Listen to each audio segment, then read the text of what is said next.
Hello, my fellow Leos. This is your April 2021 monthly reading. This is for Leo, Sun, Moon, and Rising. If you're unsure of your Sun, Moon, Rising signs, I did leave a link in the description box for astrocharts.com. You just plug in your information, your birthday, and the time of your birth, and it lets you know all of your planetary aspects so that you can find your Sun, Moon, Rising signs, as well as a whole bunch of other planetary information for your birthday. You don't have to use that site. There's so many of them on the internet, and they are full of like a wealth of information about all the planetary positions on your birthday and what it means for you and your personal astrology. It's really cool stuff to check out. So this is your April reading, and on April 11th, we have the Aries new moon, and Aries is the beginning of the zodiac, and a new moon is, the new part of the lunar cycle, and it's sort of like a new year, and it's a very powerful time for setting intentions and setting goals. If you're somebody who's into manifesting, it's great for that. A lot of people use the Aries new moon to make a vision board for the coming year, listing the goals and the intentions and the visions that you have for your life. So definitely something to think about throughout the reading. I shuffled everything off camera, and I asked my questions and just laid them all out upside down so that we can still be surprised. But I decided to not shuffle on camera after I already tortured Aries with that, because I'm a very clumsy shuffler, and it's just mean for me to do that to you guys on camera. Anyway, we're going to get started, and we're going to take a look at your own energy during the month of April. So Leo's own energy during the month of April is, ouch, the 10 of Wands. A lot of people are getting some similar energy coming up, and it's no surprise. Again, as I've been saying, like, over the past year for so many readings, everybody feels burdened. This is very heavy energy. Feeling like you're just carrying so much. You got the weight of a lot of responsibilities on your back, right? And, so bringing that into April, just feeling weary and holy God, like, when is all of this going to end? When am I going to be able to put this down and just relax and not carry so much? But it's also a 10, and, it's the ending of a cycle, right before something new begins. So even though things are heavy and you've been shouldering a lot of responsibility and dealing with a lot of bullcrap, there's still the optimism of something new beginning fairly soon. And also with the 10 of Wands, one thing to remember is that we don't always have to carry all of this alone. If you do have a way to delegate some of this energy to other people, obviously if this is like, mental or spiritual energy that you're carrying around with you, it's not as easy to like delegate as far as like, tasks and, having people like, hey, can you help me with this? Can you help me move? Yada, yada, yada, those sorts of responsibilities. But even with mental and emotional energy, if you've, been bottling things outside and you've been carrying, like a huge emotional load on your own because you haven't been speaking up or expressing yourself, I think now is the time to do that and to let that out. And another thing about the upcoming Aries new moon is, from now until that time is a great time to clear out a lot of clutter. So you're clearing out clutter from your house. You're doing some spring cleaning, but also clearing out clutter from your mind and from your heart, getting rid of bad habits, getting rid of any like toxic ways of thinking, even cutting ties with toxic people or getting yourself out of, negative situations if you are able, or at least committing to that, or, setting those sorts of intentions. So definitely something to think about. And then looking at your external energy, so things that are going on around you in the month of April, we have the Wheel of Fortune. Okay, nice. So the Wheel of Fortune is, changes coming up, and oftentimes with the Wheel of Fortune, it's a bigger change. Something fairly significant, and it's about how you're going to roll with those changes. The Wheel of Fortune speaks of like, luck and even destiny, and for many people, it's good luck coming or good changes happening. The changes that are coming are to benefit you, right? And so with this being in like this external position, it's not necessarily something that you're really driving and intentionally right now. It's more something that is like coming towards you, something that's sort of like happening with you and to you, if that makes sense. So again, it's very important to have, your intentions set for how you want things to look as things are changing. And, it's bathed in a lot of like better energy. I get a better sense with this, a bit, like the easing of this burden here. But the reminder is like, as change comes, it's not always easy. And, it is definitely something that is beneficial for you and something that is there to help you, but it may not be easy at first, right? So you may be like, oh, great, my luck is going to change. This is what I want. And for some of you, it might be something quick and easy, but for others, it's going to be putting things into motion to change things for the better for you, but it still might be just a little bit slower and not as easy in the beginning. But, it asks you to kind of have trust in the process, that it is working out for your benefit and your higher good. Energy that is serving as a challenge for you. And when I say challenge, I've said this in every reading, I don't mean like a negative challenge, something that's trying to stop you or push you away or, trip you up. I mean more of like the way like a personal trainer challenges you to go further and get stronger that way, like something that motivates you and lights that fire under your bum. And we have the Three of Pentacles. Nice. So, definitely working hard, working a lot towards your future, really setting things up for your future. This involves, going the extra step to increase the knowledge that you have and to work with the skills that you do have, but learn even more. For some of you, for a lot of you, this is very collaborative energy. This isn't really you alone or isolated energy. This is like working with other people. And many of you may find that you are going to be like in a position of somebody who is almost like a student or literally a student, or receiving some training or some help from somebody that's like a bit higher up. And, rather than like working for them strictly, it's working with them and they're helping you as you guys are working together to really up your skill level and really deepen, that knowledge that you already have. Very beneficial energy for you. Keep on learning always, right?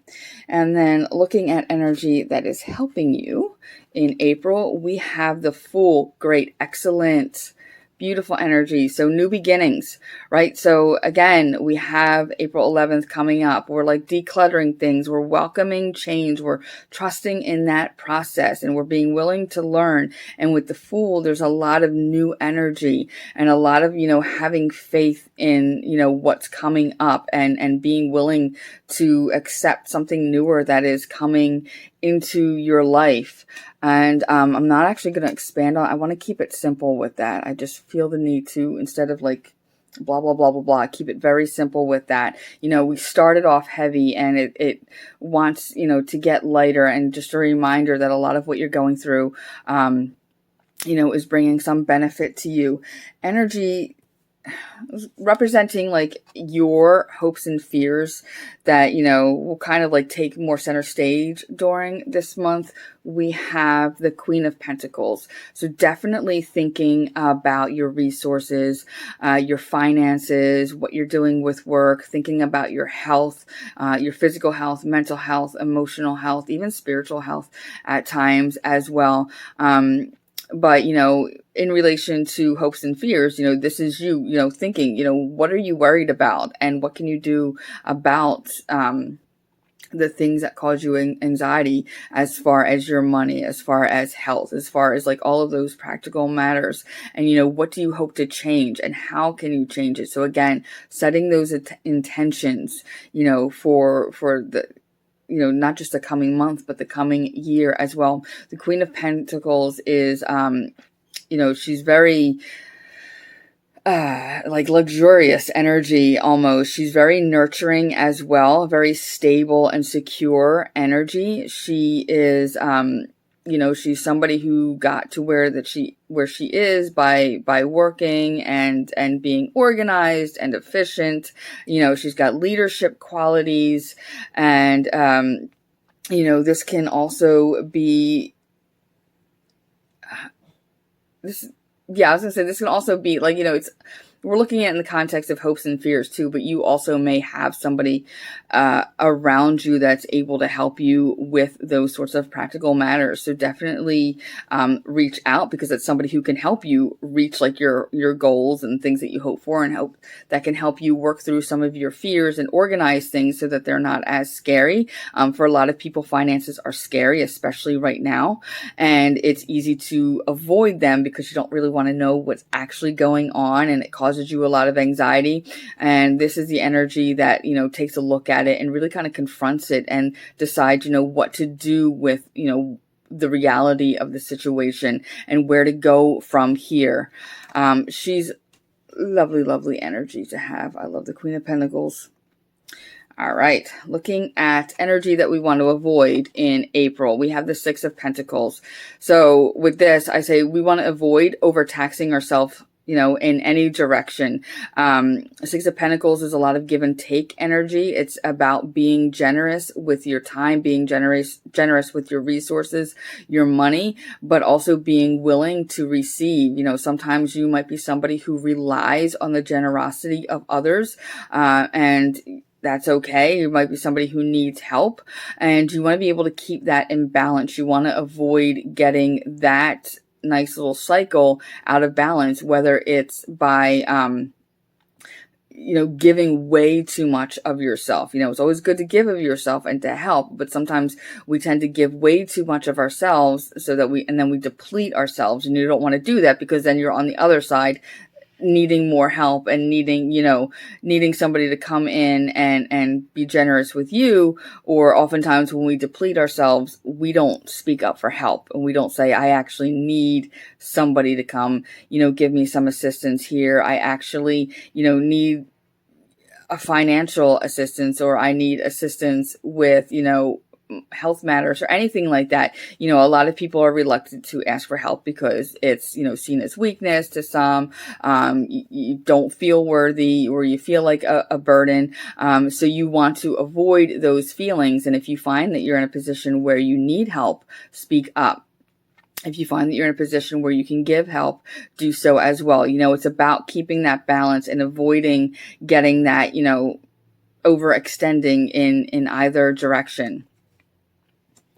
Looking at extra advice for the month of April, we have the Eight of Swords. Nice. Getting out of your head, right? So like I was talking about, a lot of intentions to set this coming month, especially with the 11th coming up. And oftentimes when we're thinking about our goals and what we want for our lives and our visions, there's a little small voice in the head that's like, oh, you can't do that.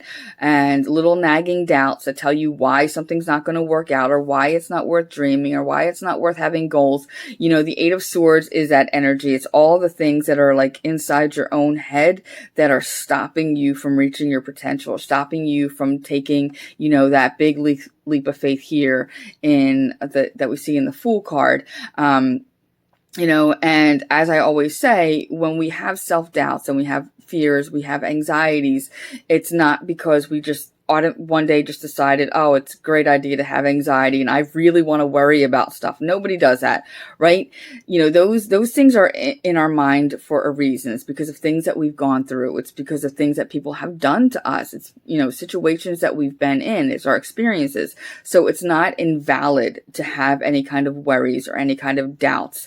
And oftentimes fear and doubt, they're both great motivators. But you have to be able to work through them and overcome them. What ends up happening is that energy overstays its welcome. So the Eight of Swords as advice is, asking you to, do what you can to sort of slay those little dragons. No, I don't like to slay dragons. They're too cute. But, slay those thoughts that are in your mind, and, work to overcome some of those fears, or make them work for you. Understand where they come from. Understand where the doubts come from. Thank them for the lessons, and sort of like release them, and work through it as best that you can, so that you can free yourself from any way that your mind is sort of trying to hold you back, right? And, sorry about that.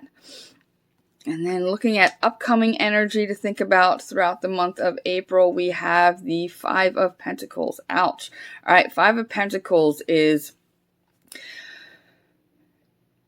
a lot of people really react negatively to this card because it can be some pretty yucky, gross energy. It's energy of loss and hardship and struggle. And to have it in like an upcoming energy position isn't always the best, but one of the things to be grateful for is to have warning. So you may be dealing with a little bit more struggle coming up later this month. And it just is asking you to be prepared to make sure everything, like I said with this Queen of Pentacles, when I was saying sometimes we tend to avoid, the reality of our finances, maybe not really look at the bank account, be realistic about what you've got going on, so that you're not taken off guard, taken aback by, this sort of energy coming in. And it's not all bad either. The Five of Pentacles isn't like long-term suffering. It isn't, like years and years and years, and you're just going to be like living in poverty for like 100 years. It's not that sort of energy. Oftentimes it's a brief setback, or, a brief struggle. And not only do we want to be prepared for it, but there's also understanding what we learned from that energy, and what we do with that energy. And the reminder that I get with this card, and the energy that I get with this card, is when you find yourself in those situations, not going through it alone. And you see these two people here, they look like they're a bit down on their luck and not having a great time, but they do have one another. She's not letting, this child go at it alone. It looks like a mom and a child to me, and, despite their struggles, she's making this child feel, warm and safe and protected. And it's a reminder that, out there are people that can help us, feel secure, feel protected, or get help, get assistance. And you might find that through friends. You might find that through your parents, your family, even coworkers. Some of you might find that through reaching out to like assistance programs as well. But instead of, committing to like, oh, I'm just going to, pull myself up by my bootstraps and do all of this on my own, it's, reaching out to get help from, wherever you can find help, with your individual situation. And a reminder that, there is support for you out there, and you don't always have to go through things alone. We can feel very isolated, and we all have different situations. So I don't want to say that like, we all have like tons of resources of people wanting to help us. But even if it's just like speaking up about what you're going through, and just being honest with other people about what you're going through, so that you're not alone with this energy. Nice. So I don't like ending on that note. It's like, oh God, look, everything was looking so great up here, and then boom, it's not terrible. I don't get like a really terrible sense from all of this. I really see you growing and coming out of a lot, and I see you being more honest and expressing yourself just a bit more about things that you do struggle with and what you have struggled with, and speaking up about it a lot more, and working very hard and just being very intentional with where you want to go in the coming months. So it's not like terrible. And again, we have this, we do have this promise of change coming, and, better things coming. And, this asking of you, having both of these cards here ask you to have faith and have trust, and a reminder that there is struggle, sometimes, and change, because change isn't always easy, but, there's ways of rising up through that, for something a lot better. I'm getting really twisted on, like, tripped up on my words today. All right, and we have Starseed, what lights you up? And it's just something to think about. I'm going to keep that very simple. Think about what lights you up. Think about it in the context with that Aries new moon. When you're setting those intentions, like, what do you really want for your life? Not what you think you're supposed to have your life look, but what do you really want for your life? What is bringing you joy? What is going to bring you emotional fulfillment? And finally, we have share your voice. I think you're the second one to get this. Come out of the cave, persecution, expression. So, as I said, speaking up, right? And sharing your experience and being honest about things that you're going through. But instead of going through things alone and sitting in this little cave by yourself and sitting there with, like, the darkness and the worry and the fears and all of that by yourself, speaking up about it, being honest about, why do my hands look shiny in this light? I'm sorry. Speaking up about it, being honest about, what you're feeling, what you're going through. If you're struggling, if you need help, definitely expressing that and letting people know, like, hey, you know what? I realize I'm a very strong person, and, I've been able to bring myself through a lot, but I'm going to need help right now. I'm going to need some assistance. And it can be, all different forms of assistance, financial, somebody just to help you think through things and help you brainstorm, or somebody to just listen to you pour your heart out so that you can kind of unburden yourself from some of the emotional heaviness. But definitely, releasing the fear of persecution and the fear of being judged, and letting yourself express yourself and letting yourself speak that truth. All right, Leos. So really, I know, ew, that's gross, but a lot of this is really good, solid, secure energy. It's all about, more growth, and it's all about holding on to hope and holding on to faith. And again, being very intentional with yourself, and being very intentional, when it comes to setting goals and having a vision for yourself. And, despite a lot of the struggles that you're going through, trying your best to have faith that, things are working in your favor, even if it's not like a really snappy, quick change to something better right away, that is coming. All right. So if you have any questions, if you need anything clarified, please feel free to reach out to me. If you want a more personalized reading for yourself, my information is in the description box below. I hope that this resonated for y'all. I am sending you lots of love, lots of blessings. I hope you are all happy and healthy and safe. Thank you so much for allowing me to read for you, and I hope you have a wonderful, wonderful day. Thank you. Bye-bye.